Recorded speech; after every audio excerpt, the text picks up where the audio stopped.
এখন আমি তোমাদের যে টপিকটা পড়াবো সেটা হলো এই যে এনিম্যাল ডিভার্সিটি। এই অধ্যায়টা নাম হলো প্রাণী বিভিন্নতা বা শ্রেণীবিন্যাস। তো মূলত এনিম্যাল ডিভার্সিটি মানেটা কি এটা তো আমরা জানি না, এটা আমরা এখন শিখবো। তো দেখো, এনিম্যাল ডিভার্সিটি জিনিসটা হলো কি প্রাণী বৈচিত্র্য। তো প্রাণী বৈচিত্র্য জিনিসটা মানেটা কি এটাকে বুঝতে হবে। দেখো, বিভিন্ন প্রাণী বিভিন্ন রকম দেখতে বিভিন্ন আঙ্গিকে প্রকাশিত হয়। তো এটাকে আমরা দেখি মূলত কি জল স্তরে দেখে থাকি, স্থল স্তরে দেখে থাকি এবং খেচরে দেখে থাকি। জল স্তর মানে কি যেটা কি পানিতে বসবাস করে, স্থলচর মানে যেটা স্থান বা আমাদের ভূমিতে বসবাস করে, আর খেচর মানে বোঝাচ্ছে কি যে আকাশপথ বা উড্ডয়নে যেগুলো থাকে সেগুলোকে বলতেছি আমরা কি খেচর। তে মূলত তোমার জলস্তর স্থলচর খেচরে মূলত এই অ্যানিমাল ডিভার্সিটিটা হয়ে থাকে। তো অ্যানিমাল ডিভার্সিটি জিনিসটা কি কি ভাবে হয়ে থাকে বা কয় ভাবে হয়ে থাকে? মূলত তিন ভাগে হয়ে থাকে, তিন ভাবে হয়ে থাকে। তো একটা হলো জিনগত, একটা হলো প্রজাতিগত, আর একটা হলো কি বাস্তুতান্ত্রিক। তো জিনগত প্রজাতিগত বাস্তুতান্ত্রিকের ভিতরে আমরা যে নতুন এডিশনে যে বইটা আছে এখানে অনেক কিছু তারতম্য করছে, যেমন জিনগতর ভিতরে বিভিন্ন গুরুত্ব বুঝাইছে, তারপর প্রজাতিগততেও গুরুত্বগুলো দিছে, আবার হ্রাসমূলক কিছু ঘটনা দেওয়া হয়েছে, বাস্তুতান্ত্রিকও কিছু কথা বলা হয়েছে। তো আমরা প্রত্যেকটা টপিক একদম ভেঙে ভেঙে পড়বো।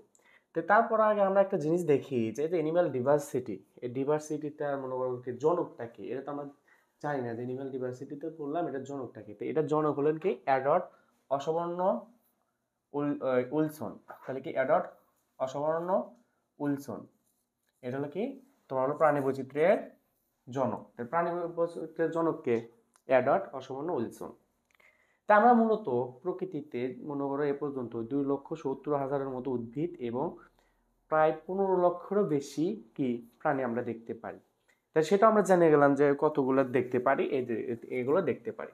তা তোমাকে যদি প্রশ্ন করা হয় যে তোমার প্রাণী বৈচিত্র্যের জনককে, তুমি বলবে কি এখন থেকে এডওয়ার্ড অসবর্ন উইলসন।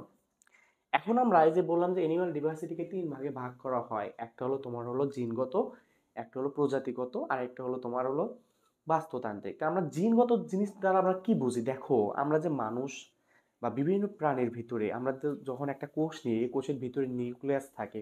তো নিউক্লিয়াসের ভিতরে কি থাকে? ক্রোমোজোম থাকে। এই ক্রোমোজোমকে যদি আরো আমরা জুম করি তখন আমরা সেখানে দেখতে পারবো কি ডিএনএ আছে।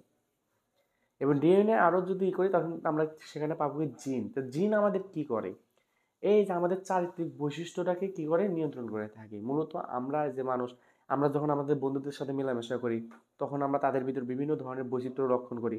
সবার সাথে কি সবার মিল পাওয়া যায় না? যেমন আমার সাথে আরেকজনের মিল পাওয়া যায় না, তার সাথে আবার আরেকজনের মিল পাওয়া যায় না। যেমন পরিবারের সদস্য দিকে তাকিয়ে দেখো, এখানে ভাই বোন যদি থাকে বা ভাই ভাই ভাই যদি থাকে, একই মায়ের পেটের তেন কিন্তু দুই ভাই হচ্ছে তিন ভাই হয়।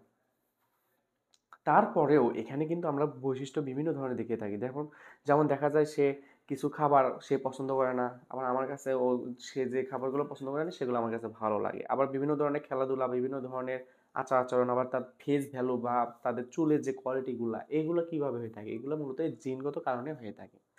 তো আমরা এখন দেখবো যে এই জিনগত জিনিসটা কি প্রাণী বৈচিত্র্যের ক্ষেত্রে এই জিনগত জিনিস দ্বারা কি বোঝায়। তো মূলত দেখো এখানে প্রথমেই বলছে হলো কি ক্রোমোজোমের মধ্যে পরিব্যক্তি ও জিন প্রবাহের কারণে এটা হয়ে থাকে, জিনগত কারণে হয়ে থাকে। তাহলে আমি আগে বুঝি ক্রোমোজোমের মধ্যে, তা আমরা দেখলাম কি জিন মূলত কার ভিতরে থাকে? ক্রোমোজোমের ভিতরে থাকে। আর এই যে বিভাজনগুলো যে হয়, বিভাজনগুলো কিভাবে হয়? মিয়োসিস বিভাজনের মাধ্যমে হয় না? সেই মিয়োসিস বিভাজন আমরা কই পড়বো? কোষ বিভাজনে যখন একটা অধ্যায় আছে সেখানে আমরা সুন্দর করে সেখানে আমরা পড়বো। তো ক্রোমোজোমের মধ্যে এখানে কি হয় দেখো, ক্রোমোজোম গুলা ধরো এই যে এটা একটা ক্রোমোজোম,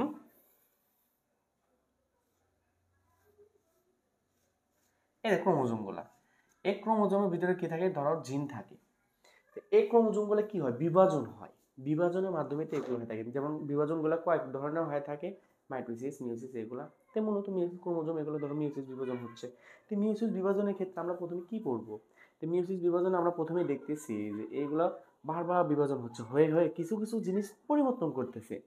এই যে কিছু জিনিস পরিবর্তন হচ্ছে, সম্পূর্ণ পরিবর্তন করতেছে না, একটা জিন পরিবর্তন করতেছে কিছু অংশ বিশেষ বা কিছু বৈশিষ্ট্যটাকে চেঞ্জ করতেছে, কিন্তু একদম সম্পূর্ণ যেমন একটা মানুষের বৈশিষ্ট্য যেমন হওয়া উচিত সেটা যদি ধরো একটা কুকুরের বৈশিষ্ট্য বা একটা ছাগলের বৈশিষ্ট্য একটা গরুর বৈশিষ্ট্য নিয়ে যায়, তাহলে কি এটা কি তোমার একটা জিনে পরিবর্তন হলো? এটা কি হলো না? এটা একটা ফুল একটা ব্যতিক্রম হয়ে গেল, তখন তো এটা মানুষের পর্যায়ে থাকে না। তো একটা মানুষের পর্যায়ে যে থাকে বা মানুষের যে বৈশিষ্ট্যগুলোতে আমরা বলবো, এই যে বৈশিষ্ট্যগুলো যে আমরা প্রকাশিত পাই সেটা তো পাই জিনের মাধ্যমে। আর এই জিনগুলো হচ্ছে কোনো একটা বিভাজন। তো এই যে বিভাজনের মাধ্যমে সম্পূর্ণ পরিবর্তন করে নতুন আঙ্গিক সৃষ্টি করতেছে না, বরং একটা কিছু পরিবর্তন করে একটা একটা পরিবর্তন থেকে একটা পরিবর্তনে নিয়ে যায় মানুষের বৈশিষ্ট্যের মধ্যেই, বা যে প্রাণী আছে সেই প্রাণী বৈশিষ্ট্যের মধ্যে রাখে। এটাকে আমরা বলতেছি কি পরিব্যক্তি বা মিউটেশন। কি বলতেছি? পরিব্যক্তি বা মিউটেশন। তারপর মিউটেশন শব্দটা বুঝছি যে একটা বিভাজন হয়, বিভাজনের সম্পূর্ণ নতুন আঙ্গিক কিছু সৃষ্টি করবে না, বরং বিভাজন হওয়ার পরে কিছু একটা বৈচিত্র্য হালকাভাবে চেঞ্জ করে দিবে, সেটাকে আমরা বলতেছি কি মিউটেশন। এবং এর ভাবে কি হয়? জিন প্রবাহ হয়ে থাকে, মানে এটা হয়ে থাকে। দ্বিতীয়টা বলতেছি খাপ খায়ে নেওয়া। দেখো বিভিন্ন দেশে বিভিন্ন জিনগত একটা সেক্টর থাকে, যেমন বাংলাদেশের ভৌগোলিক দিক দিয়ে দেখো তুমি আরব বা আমেরিকা, এগুলো বিভিন্ন দেশের যে একটা দেখো, সেখানে দেখো তাদের ফেস ভ্যালু আমাদের বাংলাদেশের ফেস ভ্যালু দেখো, আমরা যেমন শঙ্কর জাত, এখানে বিভিন্ন কোয়ালিটির মানুষ বসবাস করে থাকে, আবার সেখানেও কোয়ালিটি সম্পূর্ণ মানুষ বসবাস করে, কিন্তু তাদের সাথে আমাদের যদি মিলাও অনেক কিছু আমরা তারতম্য দেখতে পারবো। এই যে আমরা যে তারতম্য দেখতে পারতেছি, এই তারতম্যটাকে যদি আমরা একটা পরিবেশের সাথে আরেকটা পরিবেশে নিয়ে যাই, ধরো এখানকার মানুষ ওখানে যাচ্ছে বা ওখানকার মানুষ এখানে আসতেছে, এখানে অনেক কিছু কিন্তু পরিবর্তন আমরা দেখতে পারি। এই যে একটা পরিবেশের সাথে যে আমরা খাপ খেয়ে নিচ্ছি, এটাকে আমরা বলতেছি কি এই জিনগতভাবে একটা কিছু আছে সেখানে আমরা খাপ খেয়ে নেওয়া হচ্ছে। তো জিনের ভিতরে কোনো কিছু পার্থক্য যদি থাকে, সেটা একটা পরিবেশের সাথে একটা পরিবেশের যদি যা খাপ খায় নেয়, সেটাকে আমরা বলতেছি কি জিনগতভাবে খাপ খেয়ে নেওয়া। তৃতীয় জিনিসটা হলো কি পরিবেশগত পরিবর্তন। দেখো একটা পরিবেশ, জিনের যে পরিবর্তন, এটা একটা পরিবেশ উপর খুবই ডিপেন্ডেবল করে, কারণ সেখানে ভৌগোলিক অবস্থা আছে, সেখানে সবকিছু আছে। যেমন আমি বললাম যে আমেরিকার ওখানকার জিনের যে বৈশিষ্ট্যটা পরিবর্তনটা, বাংলাদেশের জিনের এখানে যে পরিবর্তনটা অনেকটাই মানে পৃথক আছে। জিনের ভ্যালুটা কি আছে? একটা ভৌগোলিক পরিবর্তনের উপর ডিপেন্ডেবল করে ওখানে মানুষজন বড় হয়ে ওঠে। যেমন আমরা যখন ওই যে না একটা মনে করো কান্ট্রির কথা শুনবো, যেমন হিরোশিমা, এখানে বিভিন্ন ধরনের কান্ট্রি আছে, এখানে কি হয় ওই বোমের একটা বোম ফাড়া হয়েছিল, সেখানে ধরো একটা মানুষ যদি বসবাস করে থাকবে, ওরা পঙ্গু হিসেবে জন্মগ্রহণ করতেছে, এটা কিসের কারণে হয়? ওই যে ভৌগোলিক অবস্থার কারণে বিভিন্ন ধরনের একটা ক্ষয়ক্ষতি হয়েছে, সেটার ধারাবাহিকতা এখনো চলতেছে। এই যে চলা যে প্রক্রিয়াটা, এটা কি খাপ খাই নিয়ে হচ্ছে না? এই জন্য আমরা বলতেছি কি যে পরিবেশগত ভাবে পরিবর্তনও হতে পারে। তারপরে কি একটা দেওয়া আছে, এটা বেশি ইম্পর্টেন্ট, যে বার্সেলের জেব্রায় কি হয়? দাগ দেখা যায়। ধরো একটা জেব্রা, এটা একটা জেব্রার ভিতরে এভাবে দাগ থাকে। তো এই যে দাগটা দেখা যাচ্ছে, মূলত এই দাগটা দেখা যাচ্ছে কি কারণে? হয়তো ওই জেব্রার ভিতরে এমন একটা জিন আছে, এটা তার বৈশিষ্ট্য পরিবর্তন দেখা যাচ্ছে। তো বাইরে থেকে যে বৈশিষ্ট্যটা দেখা যাচ্ছে, সেটাকে আমরা বলতেছি ডোরাকাটা বা মতোই দেখা যায়, ডোরাকাটার মধ্যে দেখা যায়। এবং সেটা কি হয়? এক ধরনের জিনের কারণে হয়ে থাকে। এই জিনের মধ্যে যে প্রাণীটা একটা উদাহরণ দিল, সেটা হলো কি বার্সেলের জেব্রায় দাগ পরিবর্তন ঘটে। তারপর লাস্টটা হলো কি জিনগত বৈচিত্র্য। ওই যে বললাম যে বিভিন্ন মানুষের ক্ষেত্রে বিভিন্ন ধরনের জিনের পরিবর্তন দেখা যায়, কারোর সাথে বৈশিষ্ট্য কোনো কিছু মিল পাওয়া যায় না। তো এটাকে বলতেছে আমরা কি জিনগত বৈচিত্র্যের মধ্যে একটা বৈষম্য থাকে। যেমন এখানে বলছে প্রজাতিকে অভিযোজন ক্ষমতা বেঁচে থাকা ও বিপদনে সাহায্য করে। তো প্রজাতিকে দেখো, এই জিনগুলো কি থাকবে? বিভিন্ন ধরনের প্রজাতি, মানে মানুষ, গরু, ছাগল, এগুলোতে বিভিন্ন ধরনের জিন আছে। তো এই যে এখানে যে কি থাকে, যে প্রজাতিতে কি অভিযোজন ক্ষমতা। অভিযোজন ক্ষমতা মানে কি? যে কোনো পরিবেশে কি করে নেয়? খাপ খাইয়ে নেওয়া। এটাকে বলতেছি আমরা কি অভিযোজন ক্ষম। তাহলে অভিযোজন মানে বোঝাচ্ছে কি বিভিন্ন পরিবেশের সাথে যে খাপ খাইয়ে নেওয়া, এটাকে আমরা বলতেছি হলো অভিযোজন ক্ষম। তাহলে আমরা জিনগত জিনিসটা বুঝলাম যে যে কোনো একটা পরিবেশের সাথে তার নিজস্ব যে চারিত্রিক বৈশিষ্ট্য যে নিয়ন্ত্রণ যে প্রকাশ করতেছে, সেটা একমাত্র কার ভিতরে করতেছে? জিনগত কারণেই হয়ে থাকে। এখন আমরা দেখব জিনগত যদি জিনিসটা বুঝি, তো এই জিনগত জিনিসটা কাদের ভিতরে হয়ে থাকে? অন্তঃপ্রজাতিকের মধ্যে হয়ে থাকে। কাদের মধ্যে? অন্তঃপ্রজাতিক। অন্তঃপ্রজাতিক যারা বোঝাচ্ছে কি, ওই যে একই গোত্রের ভিতরে, যেমন মানুষের সাথে মানুষ, গরুর সাথে গরু, ছাগলের সাথে ছাগল, এই যে একটা প্রজাতির সাথে যে মিল সম্পন্ন হচ্ছে, এটাকে আমরা বলতেছি অন্তঃপ্রজাতি। এখন আমরা দেখবো প্রজাতিগত। তো এখানে নতুন বই কিছু জিনিস অ্যাড করছে, এখানে আমরা লিখছি। তো এখানে প্রথমে বলছে যে প্রজাতিগত দ্বারা বোঝাচ্ছে কি, ওই যে একটা ভূখণ্ডে যতগুলো প্রজাতি বসবাস করবে, একটা ভূখণ্ডে শুধু মানুষ বসবাস করে তা তো না, বিভিন্ন ধরনের প্রাণী বসবাস করে। আর এই প্রাণীগুলোতে কি হয়? আপেক্ষিক বন্টন। আপেক্ষিক বন্টন দ্বারা বোঝাচ্ছে কি, যে দুজনের সাথে মানে একজনের সাথে আরেকজনের কি খাপ খেয়ে নয়, একটা মানুষের সাথে আরেকটা মানুষের সাথে তোমার মনে কি মিল বন্ধন হওয়া, বা বলা যেতে পারে যে ওই কি বলে যে খাপ খেয়ে নেওয়া মানে বলা যেতে পারে। আপেক্ষিক দ্বারা বোঝাচ্ছে কি কোন একটা পরিবেশের সাথে আরেকটা পরিবেশের কি সেম টু সেম কোয়ালিটি, সেটাকে বলতেছে হলো আপেক্ষিক। আর প্রাচুর্য জিনিসটা কি? প্রাচুর্য জিনিসটা হলো যে যে প্রজাতি যে আছে, এই প্রজাতির মধ্যে বিভিন্ন ধরনের তোমার বিদ্যমান অনেক কিছু দেখা যায়, সেটাকে আমরা প্রাচুর্য বলে থাকি। তাই মূলত এটাকে যদি আরো বেশি ডিপলি বুঝাতে চাই, সেটা হলো কি, দেখো প্রজাতিগতকে বলা হয় কি, একটা হলো স্পেসিস রিচনেস, একটা হলো স্পেসিস, ইভেননেস। মানে কি রিচনেস মানে কি এই প্রজাতির সমৃদ্ধি, কি প্রজাতির সমৃদ্ধি, অর্থাৎ যে ভূগোল যে অঞ্চলে বা যেখানে প্রজাতি অসংখ্য থাকবে তো সেখানে আমরা বলতেছি কি প্রজাতির অনেক বিদ্যমান দেখতেছি, সেটাকে বলতেছি আমরা কি প্রজাতি সমৃদ্ধি। আর একটা হলো কি ইভেনেস বা প্রজাতির সমতা, মানে কি যেখানে প্রজাতি কি থাকে সমাহারে বৃদ্ধি পেতে থাকবে, সমানভাবে সব বৈচিত্র্য একইভাবে দেখা যেতে পারে, তাকে বলতেছি আমরা কি প্রজাতি সমতা। তো এই যে প্রজাতির সমতা এবং প্রজাতির সমৃদ্ধি, এর ভিতরে আমরা কি বলি যে প্রজাতির যে ইভেননেস আছে অর্থাৎ কি সমতা আছে, এখানে আমরা দেখব গ্রীষ্মমণ্ডলীয় বাড়ি বনে বা রেইন ফরেস্টের প্রবাল প্রাচীরে সমুদ্রের তলদেশে এগুলোতে কি হয় তোমার এই প্রজাতিগুলা তোমার হলো সমতা দেখতে পাওয়া যায়। এবং পাশাপাশি দেখবো যে সমৃদ্ধ বৈচিত্র্য মানবজাতির অস্তিত্ব টিকে রাখতেও প্রয়োজন। মানে কি এই যে তোমার এই যে বৈচিত্র্যগুলো যে আছে এগুলো কি হবে পরিবেশের ক্ষেত্রে খুবই গুরুত্বপূর্ণভাবে ভূমিকা পালন করবে, এবং অস্তিত্বকে টিকে রাখার জন্য আমাদের প্রজাতি অত্যন্তভাবে ভূমিকা পালন করে না। যদি প্রজাতির বিলুপ্তি হয়ে যায় তাহলে কি আমরা কি ওটা পরিবেশে ফেরত পাবো না, কখনই আর পাবো না। এই জন্য তোমার কি আমাদের এটা টিকে রাখতে হলে এটা খুবই গুরুত্বপূর্ণভাবে ভূমিকা পালন করে। তো এই পূর্বে একটা পূর্বে বইয়ে যেটা দেওয়া আছে সেটা ছিল হলো হটস্পট। নতুন এডিশনে হটস্পট শব্দটা নাই, এখন হটস্পট জিনিসটা কি, অর্থাৎ যে অঞ্চলে প্রজাতির সংখ্যা যত বেশি হবে সে অঞ্চলকে বলা হয় কি হটস্পট। তাহলে পূর্বে যেটা এডিশন আসলে সেখানে লেখা ছিল কি হটস্পট। হটস্পট জিনিসটা কি, প্রজাতির সংখ্যা যেখানে বেশি হবে, যে অঞ্চল বেশি হবে সেটা সেই অঞ্চলটাকে বলা হয় হটস্পট। যেমন আমাদের শেরপুরে এখানে মানুষ বসবাস করে, গরু ছাগল বসবাস করে, কিছু প্রাণী বসবাস করে। এর তুলনায় সুন্দরবনে দেখো সেখানে সব ধরনের আছে, কুমির, বাঘ, ভাল্লুক সব কিছু আছে। তাহলে এখান থেকে সবচেয়ে প্রাণী বেশিরভাগ কই বিদ্যমান দেখা যায় প্রজাতির সংখ্যার দিক দিয়ে সুন্দরবন, এই জন্য সেটাকে বলা হয় কি হটস্পট অঞ্চলে ফেলে দেওয়া হয়। এখন আমরা প্রজাতিতে দেখব তোমার এই যে দেখো একটা কথা আছে তোমাদের বইয়ে, সেটা হলো অ্যামাজন বনে দেখা যায় কি সালোক সংশ্লেষণের হার 20% অক্সিজেন দিয়ে থাকে কে অ্যামাজন বন থেকে আমরা ক্রিয়েট করে পাই। তাহলে কি অ্যামাজন বন অত্যন্ত গুরুত্বপূর্ণভাবে কি ভূমিকা পালন করে। আমরা দেখব যে প্রজাতি কিন্তু হ্রাস হয়ে থাকে, প্রজাতির সংখ্যা কি হ্রাস হয়। এই যে প্রজাতির সংখ্যা যে হ্রাস পাচ্ছে এই হ্রাসের কয়েকটা কারণ আছে, 4টি কারণ আছে। এই 4টি কারণকে আমরা বলতেছি দা ইভেল কোয়ার্টেট। তাহলে আমরা কি যে 4টি কারণ পাচ্ছি 4টা কারণকে আমরা বলতেছি কি দা ইভেল কোয়ার্টেট। এবং এই হ্রাস পাওয়ার যে কারণটা, এই কারণটা প্রথম শর্ত দিয়েছিল বহি প্রজাতির অনুপ্রবেশ বা এলিয়েন প্রজাতি, অর্থাৎ বহি প্রজাতির অনুপ্রবেশ দ্বারা বোঝাচ্ছে বিভিন্ন ধরনের প্রজাতি আছে এগুলো কি বাইরের থেকে আগমন হয় বাংলাদেশে, বা বিভিন্ন প্রজাতি যে আসে এখানে কি তাদের ভূমণ্ডলের সাথে বা ভৌগোলিক দিক দিয়ে এগুলো মেনে নিতে পারে না, বা বিভিন্ন প্রাণী সমস্যা হয়ে থাকে। এই যে সমস্যাটা এটা কি এর জন্য হয়, প্রজাতির কারণে হয়ে থাকে, আমাদের পরিবেশের কারণে হয়ে থাকে। দ্বিতীয়টা প্রশ্ন করছে যে বসতি সংকোচন, দূষণ ও খণ্ডায়ন। মানে কি আমাদের যে দেখো আমাদের আশেপাশে যে অঞ্চলগুলো দেখো যেখানে অনেক কিছু ভালোভাবে হচ্ছিল, অনেক কিছু গড়ে উঠতেছিল, সেগুলো আর আগের ভিতর হয় না। কারণ কি এই যে মানুষের চুন বেড়ে গেছে, পরিবেশের প্রতি কোনো যত্ন নাই, গাছপালা কেটে ফেলা হচ্ছে, বিভিন্ন ধরনের সমস্যা সৃষ্টি করতেছে আমাদের মানব সভ্যতা, এই জন্য এটা সমস্যা হয়। তৃতীয়টা হলো অতি আহরণ, আর চতুর্থ হলো সহবিলুপ্তি বা কো এক্সটিংশনে সমস্যা হচ্ছে। কো এক্সটেনশনে আচ্ছা সমস্যা নেই, ওটা থাক করো। তো একটা হলো অতি আহরণ, একটা হলো সহবিলুপ্তি বা কো এক্সটেনশন। তো এই জিনিসটাগুলো কি এগুলোর মাধ্যমে কি হয় আমাদের প্রজাতির সংখ্যাটা কি হ্রাস পেতে থাকতেছে। এখন আমরা যদি এই কয়েকটা জিনিস বুঝে থাকি, প্রজাতির জিনিসের মধ্যে হটস্পট এগুলো যদি আমরা বুঝে থাকি, আমরা একটা জিনিস দেখবো সেটা হলো কি বাস্তুতান্ত্রিক। তাহলে আমরা জিনগত পড়লাম, প্রজাতিগত পড়লাম, এখন আমরা কি পড়বো বাস্তুতান্ত্রিক।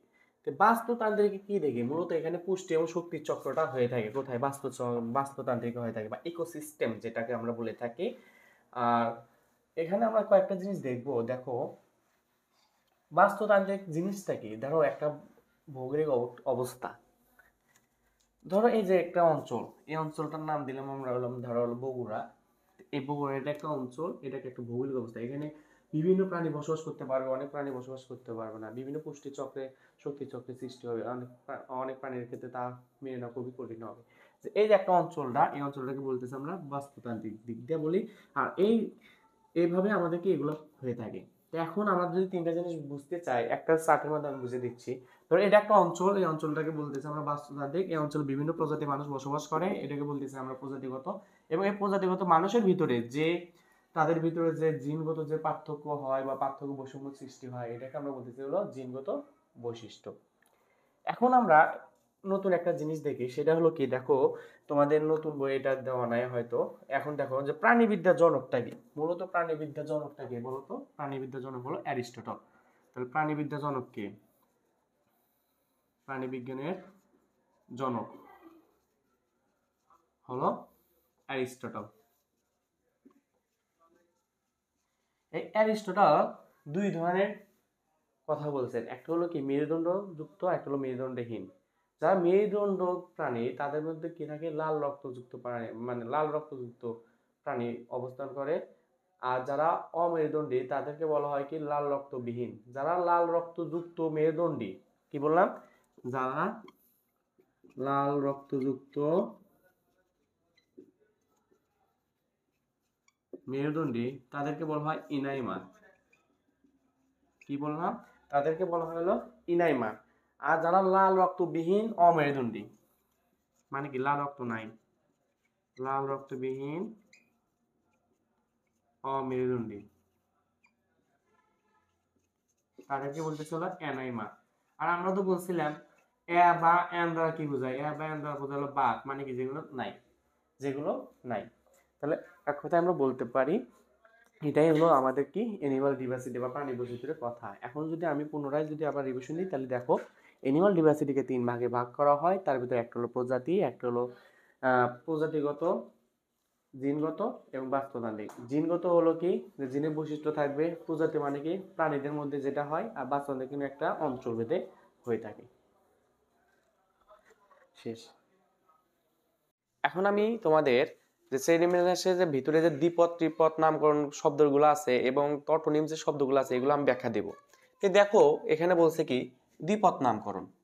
তো দ্বিপদ নামকরণ দেখার আগে আমাদের দেখতে হবে যে দ্বিপদ নামকরণ শব্দটা কে প্রথমে আনছে এবং কে কি বলছে এগুলা নিয়ে।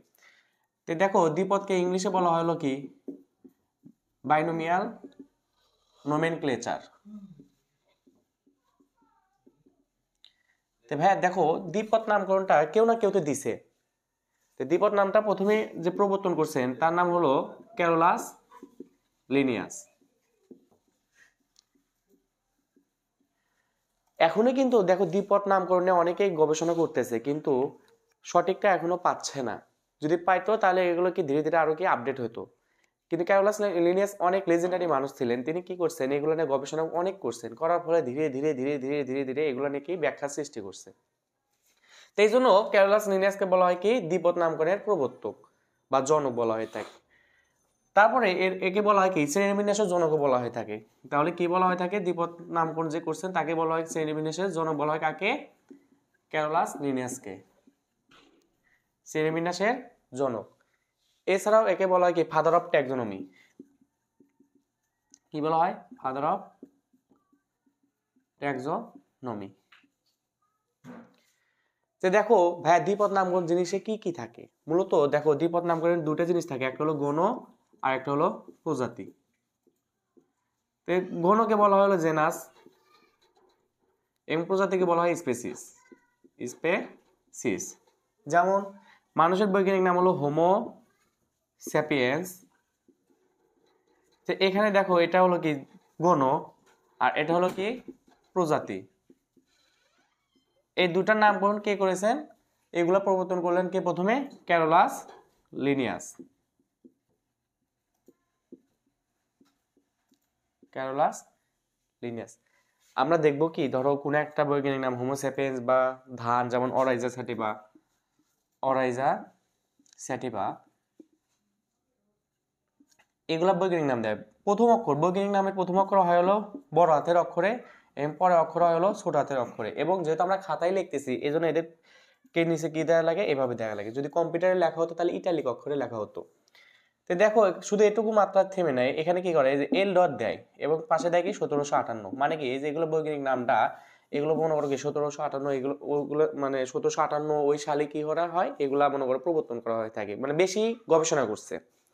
তো সেই জন্য মনে করি এল ডট দেওয়া হয় এই জন্য যে লিনিয়াস, ক্যারোলাস লিনিয়াস। তো লিনিয়াসের ইংলিশের এল লেটারটা এখানে এই জন্য দেওয়া হয় এল ডট। দেখা যায় কি বৈজ্ঞানিক নামে এগুলো অনেক সময় দেওয়া থাকে না, যেমন আমি হোমো সেপিয়েন্স রাখছি এখানে কিন্তু আমি এল ডট দিই নাই, কিন্তু দিলেও সমস্যা নাই। তো দ্বিপদ নামকরণ যখন আমরা করতে যাই তখন আমরা কিছু একটা জিনিস দেখি যে আচ্ছা এখানে যে ক্যারোলাস লিনিয়াসের কিছু গ্রন্থগুলো আছে, এর ভিতরে কোনগুলো সবচেয়ে বেশি ইম্পর্টেন্ট। তা আমি 3টা গ্রন্থ লিখছি। একটা হলো কি স্পেসিস প্ল্যান্টারাম, একটা হলো জেনারা প্ল্যান্টারাম, আর একটা হলো সিস্টেমা ন্যাচুরে।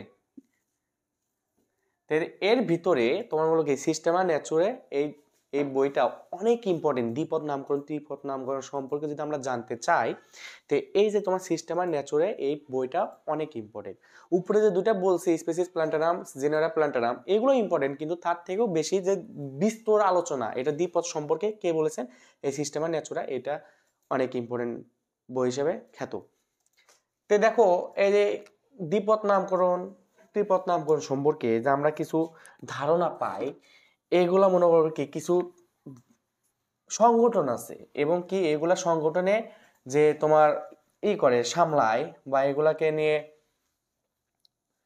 গবেষণাতে আরো স্থির মনোযোগ দেয়, এটাকে সুন্দর করে মনে করো কি মানে সিস্টেমটাকে যে একদম ভালোভাবে আঁকড়ে ধরে, এর জন্য একটা সংগঠন আছে, সেটাকে বলা হয় কি আমরা জানি কি ICZN বা ICBN। এটা বিএন এটা হলো বোটানিক্যাল, আর জেড এটা হলো জুলজিক্যাল।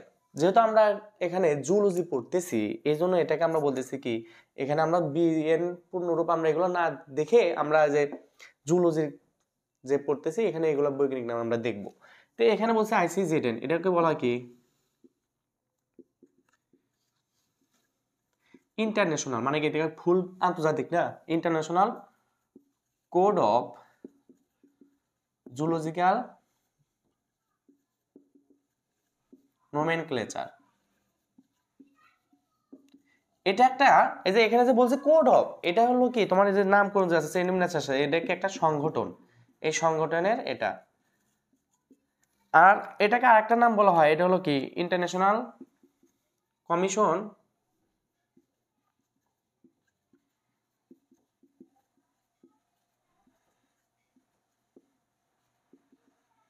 On zoological nomenclature.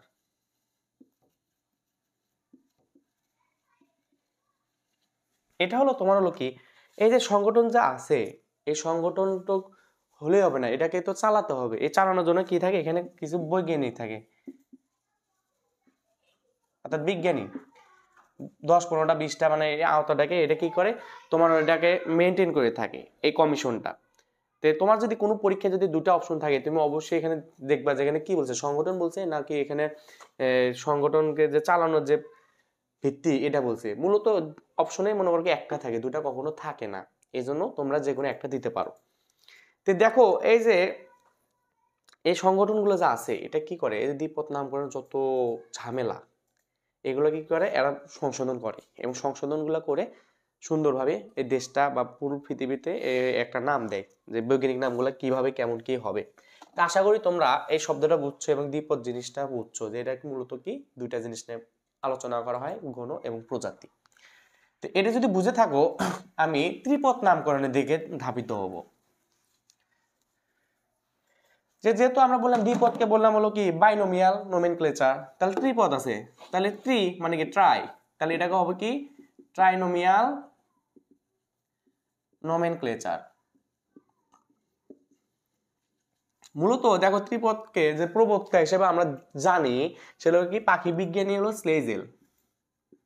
স্লেজেলকে আমরা জেনে থাকি পাখি বিজ্ঞানী, যে ইনি মনে হয় বেশি বেশি মনে করেন কি ত্রিপদ নামকরণটা করে থাকছে। কিন্তু আমরা দেখি দেখো একটা জিনিস তোমাদেরকে জানিয়ে রাখি, সেটা হলো যে দ্বিপদ নামকরণ সম্পর্কে আমরা দেখলাম কি ক্যারোলাস লিনিয়াস। ঠিকই ত্রিপদ নামকরণের জনক হিসাবে আমরা যদি বলে থাকি বা প্রবক্তা হিসাবে বলে থাকি, এটা মূলত হবে হলো ক্যারোলাস লিনিয়াস, কারণ তিনিও ত্রিপদ নামকরণে অনেক গুরুত্বপূর্ণভাবে ভূমিকা পালন করছেন। কিন্তু তিনি সীমিতভাবে আলোচনা বা গবেষণা করছেন বিধায় তার নামটা একটু উজ্জ্বল অবস্থায় থাকে। তখন আমরা বলি কি যে পাখি বিজ্ঞানী স্লেজের, কারণ কি ইনি আবার কি করছেন বেশি বেশি গবেষণা করছেন। এখন তোমাদের মনে প্রশ্ন হতে পারে যে ভাইয়া তাহলে প্রথম প্রবর্তন করলেন কে, বা প্রথম এই ত্রিপদ সম্পর্কে ধারণা দিলেন কে? প্রথম যে ত্রিপদ সম্পর্কে ধারণা দিচ্ছেন প্রথম, তিনি হলেন বিজ্ঞানী ল্যামার্ক। বিজ্ঞানী ল্যামার্ক কি করছেন, এই ত্রিপদ নামকরণ সম্পর্কে প্রথম ধারণা দিচ্ছেন, এটা তোমাদের জানতে হবে। তোমরা হয়তো এই তথ্যটা অনেকে জানো অনেকে জানো না, তবে এটা জেনে রাখো যে ত্রিপদ নামকরণে প্রথম যে ধারণা দিয়েছেন বা জনক বলা হয় তাকে বলা হয় লেমার্কে, এবং পরবর্তীতে যারা গবেষণা করছে তাদেরকে তোমরা তো জানো পাখি বিজ্ঞানী স্লেজেল। তো ভাইয়া পাখি বিজ্ঞানী স্লেজেলের কি হচ্ছে আমরা যে দেখলাম তোমার মনে করো কি নীল নদে চড়ুই পাখি এটা দেখলাম। তো আরেকটা দেখি যে সিংহ, যেটাকে আমরা লিখি লিও লিও, তো এটাকে আমরা লিখি কি প্যান্থেরা লিও, কিন্তু এটাকে ফুল বলা হয় কি যে প্যান্থেরা লিও লিও। দেখো এখানে আছে কি তিনটা, যেহেতু ত্রিপদ বলছে গণ প্রজাতি, এটা তো জানি। আর এই যে আরেকটা আছে এটাকে বলা হয় কি উপপ্রজাতি। তাহলে এই যে তিনটা আমরা জেনে গেলাম যে গণ প্রজাতি উপপ্রজাতি। এটা কি তোমার হলো কি প্যান্থেরা লিও লিও, এটা হলো বিভিন্ন কান্ট্রিতে যেমন আফ্রিকাতে যে বসবাস করে সিংহ, অন্যান্য কান্ট্রিতে এগুলা তাদের বৈজ্ঞানিক নাম। এখন দেখো যদি আমরা একটা প্রাণীকে নিয়ে যদি আমরা সিলেক্ট করি, বিভিন্ন জায়গায় বৈজ্ঞানিক নামটা বিভিন্ন রকম হয়। যেমন তুমি যদি ইন্ডিয়ানের কোন একটা সিংহ নাও, তখন এটা তোমার মনে করো কি যে প্যান্থেরা লিও লিও যে আছে এটা কি হয়, এটা চেঞ্জ হয়ে যায়, এবং তখন এটাকে হয় কি প্যান্থেরা লিও পার্সিকা। তো দেখো এটা একটা কি ইন্ডিয়ান একটা সিংহের নাম, এটা হলো কি ইন্ডিয়ান একটা সিংহের নাম। তে এটা এখানে দেখা যাচ্ছে ত্রিপদে তিনটা নাম, এই যে পার্সিকা এটা চেঞ্জ হয়ে গেছে লিও লিও, এটা কি একটা হলো ইন্ডিয়ানের। তে তোমরা যদি এতটুকু বুঝে থাকো যে ত্রিপদ জিনিসটা কি, তাহলে আমরা বুঝলাম কি গণ প্রজাতি উপপ্রজাতি যেখানে থাকে সেটাকে আমরা বলতেছি হলো ত্রিপদ। আমরা এটুকু বুঝতে থাকলে এখন আমরা পরের টপিকে যাব, সেটা হলো কি এখানে বোঝা টপোনিম। ভাই টপোনিম জিনিসটা দ্বারা বোঝাচ্ছে যে বৈজ্ঞানিক নাম এক হতে হবে। কি বললাম?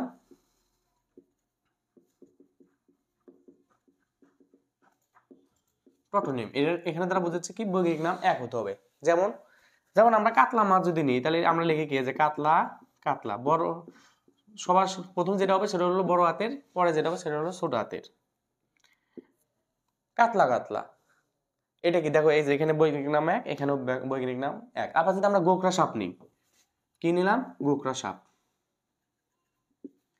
এই গোকরা সাপে আমরা দেখি কি নাজা নাজা, এই যে নাজা নাজা। এই যে গোকরা সাপে একই নাম নাজা নাজা। এরপর যদি ধরো আমরা গরিলা নিই, গরিলা, এখানে আমরা দেখি কি গরিলা গরিলা, আবার লিখি গরিলা, এই যে গরিলা গরিলা। তাহলে এই যে বৈজ্ঞানিক নামগুলো দেখতেছি কি একই রকম, গণজা প্রজাতীয়তা, এটাকে আমরা বলতেছিল টটোনিম। আশা করি তোমরা টটোনিম শব্দটা বুঝতে পারছো। যখন দেখবো যে বৈজ্ঞানিক নাম এক, তখন আমরা তাদেরকে বলতেছিল টটোনিম। এখন আমরা যাব হোমোনিম। এটা তোমাদের কাছে নতুন লাগতে পারে, তোমরা এটা ব্যাখ্যা নিয়ে রাখো। এই যে হোমোনিম, এখানে বলছে কি হোমো, হোমো দ্বারা বোঝাচ্ছে হলো একই রকম। কি বললাম? হোমো দ্বারা বোঝাচ্ছে একই রকম, আর নিম দ্বারা বোঝাচ্ছে হলো নাম। তাহলে একই রকম নাম। আচ্ছা একই রকম নাম এটা কি হতে পারে? তো দেখো 1777 সালে, তোমার 1777 সালে বিজ্ঞানী ফরস্টার, কি বললাম? বিজ্ঞানী ফরস্টার তোমার একটা বৈজ্ঞানিক নাম দিলেন ইল মাছের। কি মাছ বললাম? ইল মাছ। এবং ইল মাছের নাম কি? Echidna, echidna.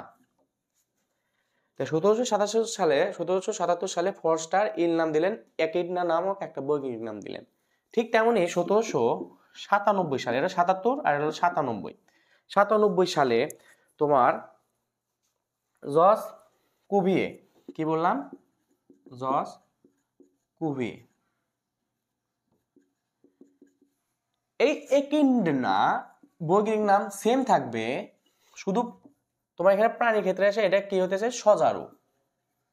তো দেখলাম যে বৈজ্ঞানিক নাম একই, কিন্তু প্রাণীর দিক দিয়ে দেখলাম ভিন্ন। এই যে বৈজ্ঞানিক নাম একই,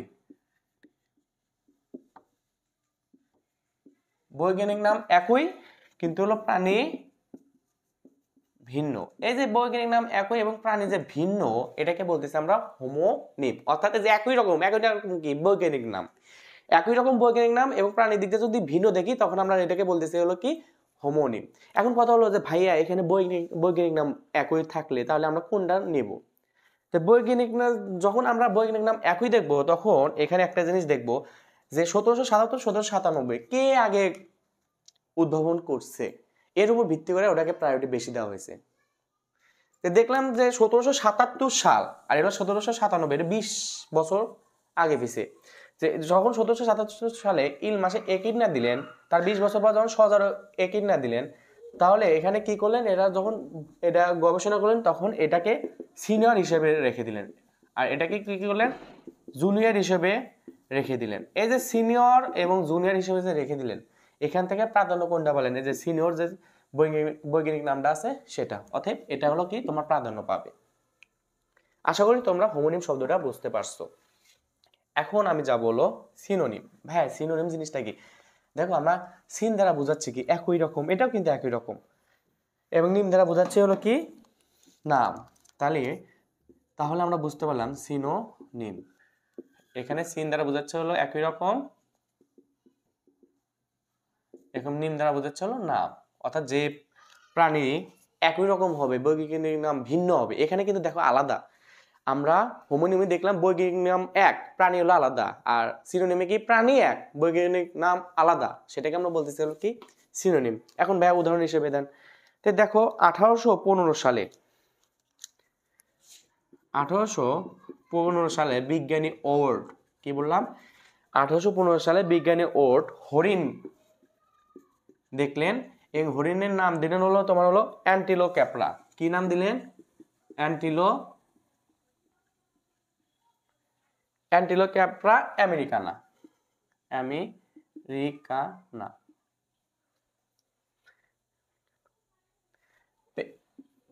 আর একটা দেখলেন 1855 সালে, এবং সেই বিজ্ঞানীর নাম হলো জন গ্লে। কি বললাম? জন গ্লে। ইনিও কি করলেন, হরিণ নিয়ে আলোচনা করলেন, এবং এর নাম দিলেন হলো অ্যান্টিলোক্যাপ্রা। ঘটনা প্যাচ লাগালেন কোথায়? এই যে অ্যান্টিফ্লেক্সা, এখানে যে প্রজাতিতে যায় অ্যান্টিফ্লেক্সা। ভাইয়া দেখো এখানে কিন্তু দেখো এই যে প্রাণী এক, কি বললাম, প্রাণী একই, বৈজ্ঞানিক নাম ভিন্ন, বৈজ্ঞানিক নাম ভিন্ন। প্রাণী একই, বৈজ্ঞানিক নাম ভিন্ন, এই দিক দিয়ে এটাকে বলতেছি আমরা সিনোনিম। ভাইয়া এটাও এরকমই, যে কোনটা প্রাধান্য পাবে, এটাকে বলতেছি আমরা হলো সিনিয়র, আর এটাকে আমরা বলতেছি হলো জুনিয়র। অর্থাৎ যেটা আগে আছে সেটাকে আমরা কি করব, প্রাধান্য দিব। তাহলে এই দিক দিয়ে আমরা দেখতেছি যে এখানে প্রাধান্য পাচ্ছে কোনটা, এটাকে আমরা প্রাধান্য দিয়ে থাকি। এখন তোমাদের মনে প্রশ্ন হতে পারে, ভাইয়া এই যে এরা যে গবেষণা করতেছে, আচ্ছা আগে পরে যে দেখাইলেন, আগে পিছনে যদি দেখানো হয় তাহলে আইন যা আরোপ করা হয়, আইন জিনিসটা কি?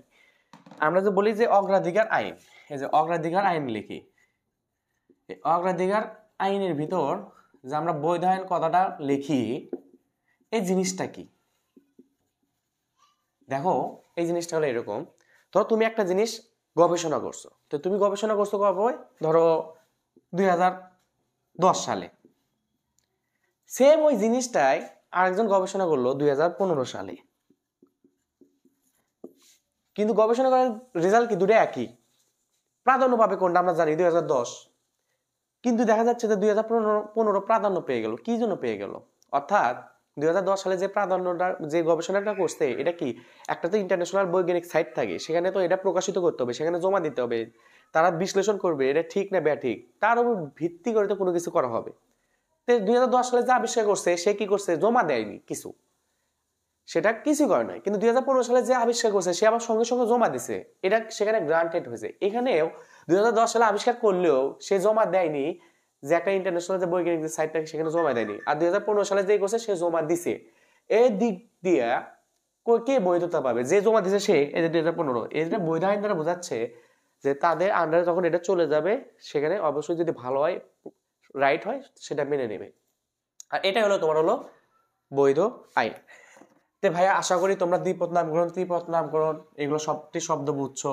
দ্বিপদ দ্বারা বোঝাচ্ছে হলো কি, যেখানে গণ এবং প্রজাতি থাকবে সেটাকে বললে আমরা দ্বিপদ। ত্রিপদ দ্বারা আমরা কি বুঝলাম, যেখানে তিনটা জিনিস থাকবে, গণ, প্রজাতি, উপপ্রজাতি। তারপর আমরা টটোনিম দ্বারা বুঝলাম কি একই বৈজ্ঞানিক নাম সেম হবে গৌণ প্রজাতিতে। আচ্ছা, তারপর আমরা বললাম কি হোমোনিম। হোমোনিমে আমরা দেখলাম কি প্রাণীগুলা তোমার ভিন্ন হবে, বৈজ্ঞানিক নামগুলো কি হবে একই হবে, তাকে বলতেছে আমরা হোমোনিম। সিনোনিমে কি দেখলাম প্রাণী একই হবে, বৈজ্ঞানিক নাম কি হবে ভিন্ন হবে। তে তোমরা এটুকু যদি বুঝে থাকো তাহলে আর এখানে আর কোনো শব্দর কোনো সমস্যা হওয়ার কথা না।